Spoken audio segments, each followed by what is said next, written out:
Hello, this is Ramirez with Tidewater Renaissance Fighting Arts again to talk in part two in my series about going to HEMA competitions as a member of as an individual or as a member of a small club. So we talked about, and I would encourage you, if you haven't seen part one, please go to part one because I'm going to assume you've already registered for a tournament and you are now in your preparation stage. And a couple of things to go into is now you know what weapons you're doing, and ideally you should be able to know the rules of the competition.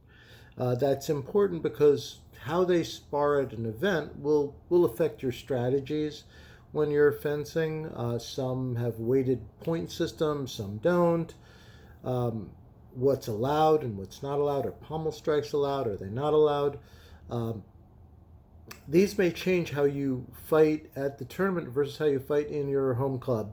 So you really want to know what those rules are, and you want to train with those rules in mind. So maybe you like to do something that isn't allowed.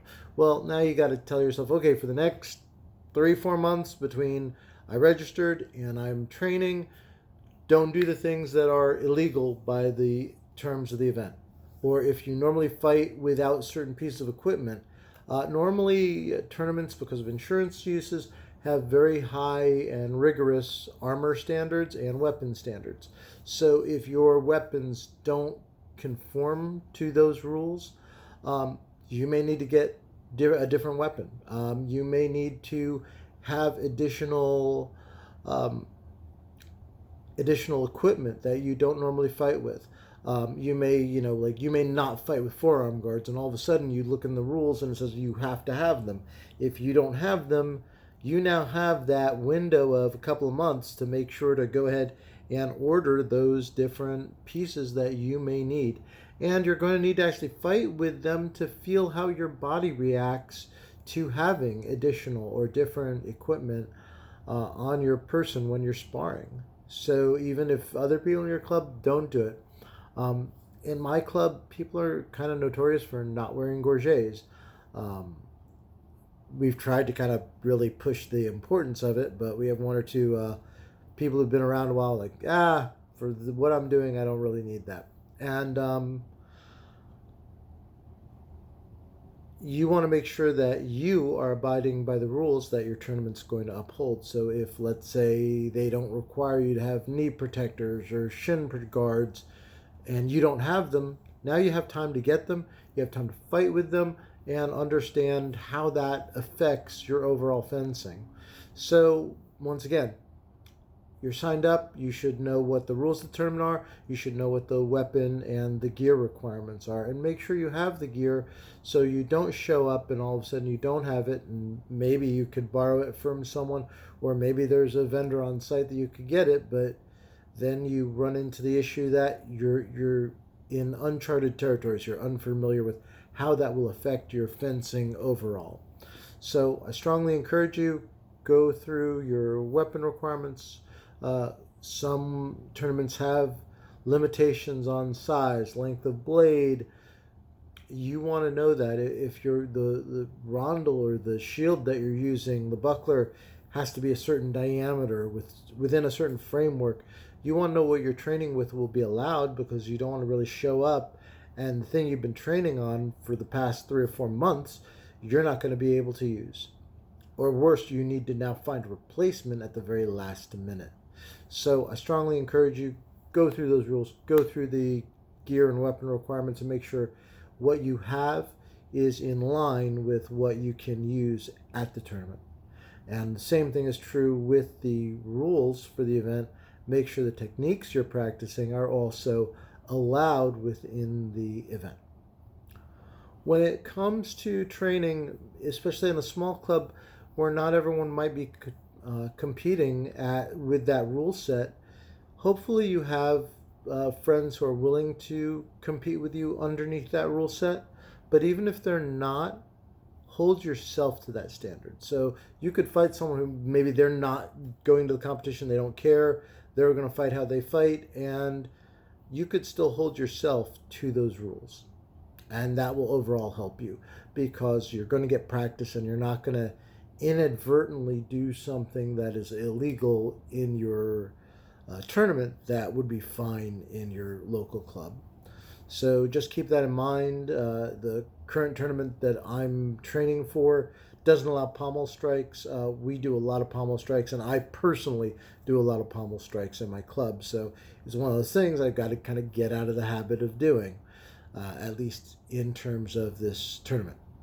So, these are the things you want to kind of keep in mind. One thing I didn't bring up in the first video that I think is important, if possible. Events, tournaments, as someone who has competed both with other people in my club and without people in my club, if it's possible, have a battle buddy. Have someone who goes to the event with you. If you can convince someone else in your club to go to a competition with you, I guarantee you it will generally be more fun. If it's not necessarily a person who's competing with you, if you can, have your boyfriend, girlfriend, lifestyle partner, whatever it is, if you have a friend who's willing to travel with you. I know that when I went to my first harness fectin event, I had talked with one of my best friends who does not do this. He rides motorcycles. He was just like, I was just like, hey, we'll have a good time. We'll go out. It'll be fun, because he was not. He's like, do I have to dress up? And I was like, no.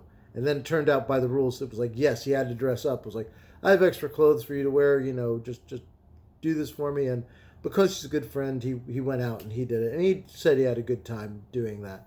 But if you can afford to go with someone, that's always, it's more fun. And it also has someone who's kind of in your corner to root for you. That makes a big difference than being somewhere where you're probably in a place you aren't familiar with no one you know. That can be a little daunting, especially if you're in a smaller club. Bigger clubs, schools that do competitions all the time, you probably have a team of people that are going to be there with you, and that I'm sure is great. But if you don't have that, try to have some sort of battle buddy or friend or squire that's going to help you throughout the competition. But I understand it's not always the case. It's not always the case for me. Sometimes I have to go solo on an event, and I just treat it as the adventure it is. But when you are training, especially the senior members of your club, who are probably more likely to spar with you underneath those rules to help give you that experience.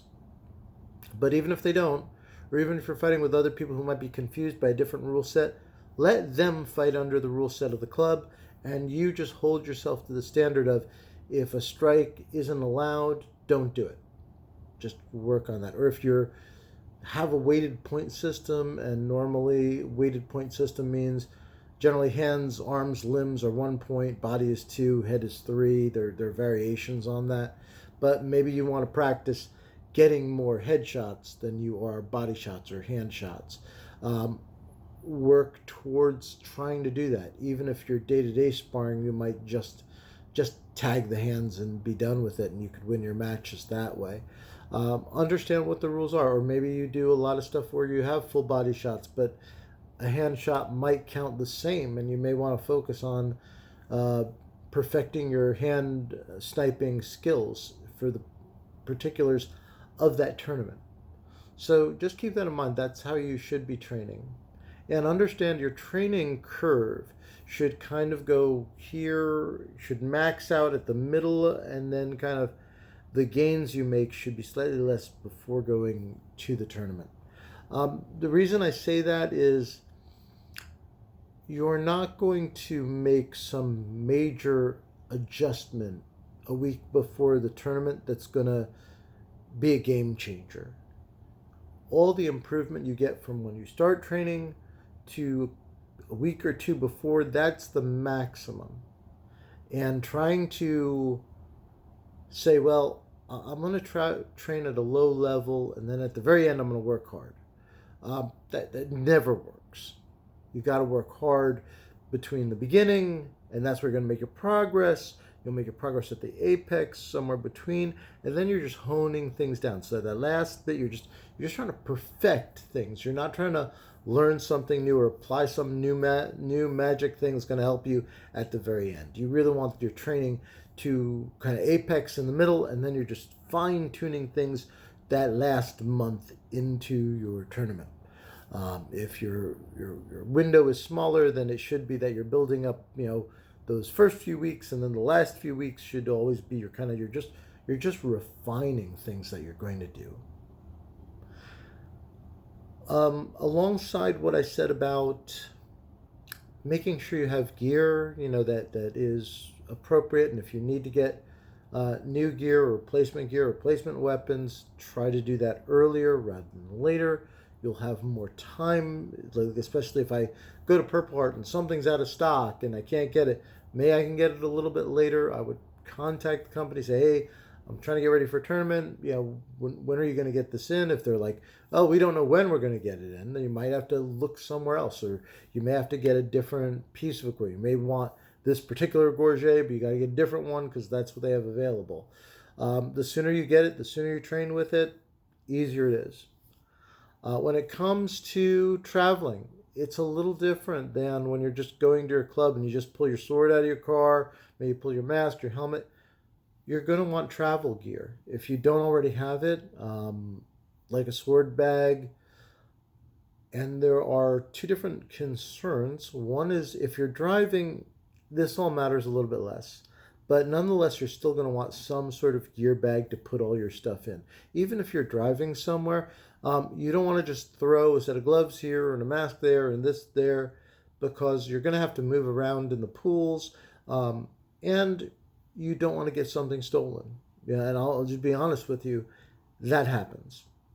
It doesn't happen often, but if you have something cool, if you have some cool new sword, and you just leave it around the corner, someone might very well be tempted, or someone who might not even be competing in the event could just show up and say, hey, that looks cool, and it's just sitting there. I'm just going to walk away. And if they're not affiliated with the event, even worse, because then you're really screwed. That has happened in the HEMA world. I have seen HEMA posts of someone like, hey, my gear bag, or this was taken, this sword was taken. And it's really tragic. It doesn't happen often.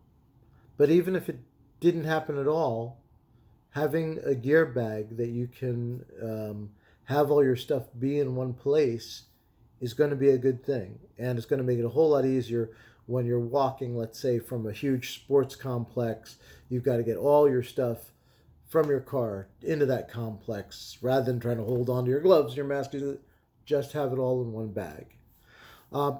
If you are flying to an event, a regular sword bag may not be ideal, because obviously you have baggage handlers, etc., who are going to throw luggage on top of it or throw your bag around, and you don't necessarily want to get stuff damaged because of poor baggage handling. So if you are flying to an event, you want to look up what's called a hard golf case. Typically Samsonite makes one of the best for HEMA. You'll see it. It's almost everyone has the identical one, because it has an interior capacity of about, I want to say 55 inches, and it's a hard golf case, not the soft ones. So when I go to my club, I have a soft travel case, and that's fine, and it works out really well. But when I'm going to competition, I have a hard golf case, and that can usually fit 2 or 3 swords, my jacket, 1 or 2 masks, 1 or 2 gloves, my leg hard kit, and so I can put all of that gear in that case, because it's not like a regular suitcase. Another reason for the golf bag is that many airlines actually have a rule that you can replace one regular checked item bag for one golf case. And while in theory you should have golf clubs in it, they don't really check that very much. So rather than paying a much higher equipment transportation fee on a plane, you can actually just say, yeah, I got my golf case right here, and that's my other checked bag, or that is my checked bag. And that can save you some money, it can save you some hassle. Also, it'll protect your gear better, because obviously if they're throwing around that hard case, that's going to be much more protective to the contents in it than a soft bag would be, or a duffel bag or something like that. So you would like to look into that. You can go ahead and Google Samsonite hard case golf bag, yeah, and that should bring up some options. I will tell you they're not cheap. They're generally over $200, but that's a small price to pay if you have $1,000 worth of HEMA equipment inside it. So if you are planning to fly, I would do that. I also personally on mine, I have some different HEMA stickers and things that I've slapped on my case so I can recognize it. This isn't so much an issue at the airport, but really at HEMA events, because that particular golf case is so common. I want to make sure I can identify mine versus someone else's. And you'll find other people do a similar thing where they'll have different stickers and labels or tape on it just to make sure you can identify it as theirs. You can always take like a silver Sharpie and put your name on it or something so that you know which one is yours. Whether or not you lock your bag, that's another issue. If you are flying and you lock your bag, remember to use a TSA-friendly lock, which usually if you look at luggage locks, it'll say TSA-friendly. That just means that the TSA agents basically have a copy of the key that they can open that lock. And sometimes at events, if it's really, really crowded, I might choose, if I have all my gear out of it and I have a couple of other things in there, I'll lock it just that no one else can get in my case. So it's something to kind of keep in mind if you are flying to travel, that you may want to invest in a hard golf case for your equipment when you're transporting it. I've seen other people using like some of the locked rifle cases, things of that nature. The downside to that is typically those aren't wheeled. Most hard golf cases are wheeled, so they're much easier to lug through airports or to lug to an event because they do have wheels on them, and that makes them just that much easier to transport. So once again, just going back to some of the things, when you've gone to an event, if you can go with someone, it makes things more interesting. When you're training, try to train with the idea that you're going to meet your apex of your training somewhere in the middle of your training period. Don't try to just train really hard at the very end. If anything, you want to cool down. You want everything to be on autopilot by the time you're done with your training session. If you can train with people who are like kind of the upper level in your group, try to get them to compete with you on the rule set that you're using. If not, then let yourself train with that rule set and let other members, especially like your more beginner members, let them actually train at their normal sparring rules, but leave yourself with the goals of competing to your own rule set as you're going.